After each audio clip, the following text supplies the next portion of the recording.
Bismillahirrahmanirrahim. Hadirin yang terhormat dan berbahagia, mari kita simak kisah Abu Nawas berikut ini. Baginda baru saja membaca kitab tentang kehebatan Raja Sulaiman yang mampu memerintahkan para jin memindahkan singgasana Ratu Bilqis di dekat istananya. Baginda tiba-tiba merasa tertarik. Hatinya mulai tergelitik untuk melakukan hal yang sama. Mendadak beliau ingin istananya dipindahkan ke atas gunung agar bisa lebih leluasa menikmati pemandangan di sekitar. Dan bukankah hal itu tidak mustahil bisa dilakukan karena ada Abu Nawas yang amat cerdik di negerinya. Abu Nawas segera dipanggil untuk menghadap Baginda Raja Harun al-Rasyid. Setelah Abu Nawas dihadapkan, Baginda bersabda, "Sanggupkah engkau memindahkan istanaku ke atas gunung agar aku lebih leluasa melihat negeriku?" Tanya Baginda. Abu Nawas tidak langsung menjawab, telah berpikir sejenak hingga keningnya berkerut. Tidak mungkin menolak perintah Baginda kecuali kalau memang ingin dihukum. Akhirnya Abu Nawas terpaksa menyanggupi proyek raksasa itu. Ada satu lagi permintaan dari Baginda, pekerjaan itu harus selesai hanya dalam waktu sebulan. Abu Nawas pulang dengan hati masyhur. Setiap malam ia hanya berteman dengan rembulan dan bintang-bintang. Hari-hari dilewati dengan kegundahan. Tak ada hari yang lebih berat dalam hidup Abu Nawas kecuali hari-hari ini. Tetapi pada hari ke-9 ia tidak lagi merasa gundah gulana.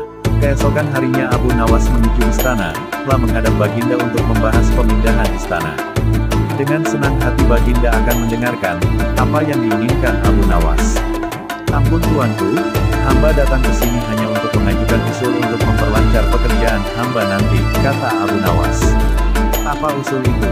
"Hamba akan memindahkan istana Paduka yang mulia tepat pada hari raya Idul Kurban yang kebetulan hanya kurang 20 hari lagi."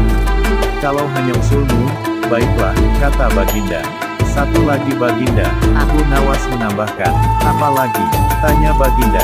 "Hamba mohon Baginda menyembelih 10 ekor sapi yang gemuk untuk dibagikan langsung kepada para fakir miskin," kata Abu Nawas. "Usulmu kuterima," kata Baginda menyetujui. Abu Nawas pulang dengan perasaan riang gembira. Ini tidak ada lagi yang perlu dikhawatirkan. Toh nanti bila waktunya sudah tiba, ia pasti akan dengan mudah memindahkan istana Baginda Raja. Jangankan hanya memindahkan ke puncak gunung, ke dasar samudera pun Abu Nawas sanggup. Desas-desus mulai tersebar ke seluruh pelosok negeri. Hampir semua orang harap-harap cemas. Tetapi sebagian besar rakyat merasa yakin atas kemampuan Abu Nawas. Karena selama ini Abu Nawas belum pernah gagal melaksanakan tugas-tugas aneh yang dibebankan di atas pundaknya. Namun ada beberapa orang yang meragukan keberhasilan Abu Nawas kali ini. Saat-saat yang dinanti-nantikan tiba. Rakyat berbondong-bondong menuju lapangan untuk melakukan salat hari raya Idul Kurban. Dan seusai salat, 10 sapi sumbangan Baginda Raja disembelih lalu dimasak kemudian segera dibagikan kepada fakir miskin. Ini giliran Abu Nawas yang harus melaksanakan tugas berat itu. Abu Nawas berjalan menuju istana diikuti oleh rakyat. Sesampai di depan istana Abu Nawas bertanya kepada Baginda Raja, "Ampun tuanku yang mulia, apakah istana sudah tidak ada orangnya lagi?" "Tidak ada," jawab Baginda Raja singkat. Kemudian Abu Nawas berjalan beberapa langkah mendekati istana, lalu berdiri sambil memandangi istana. Abu Nawas berdiri mematung seolah-olah ada yang ditunggu. Benar, Baginda Raja akhirnya tidak sabar. "Abu Nawas, mengapa engkau belum juga mengangkat istanaku?" tanya Baginda Raja. "Hamba sudah siap sejak tadi Baginda," kata Abu Nawas.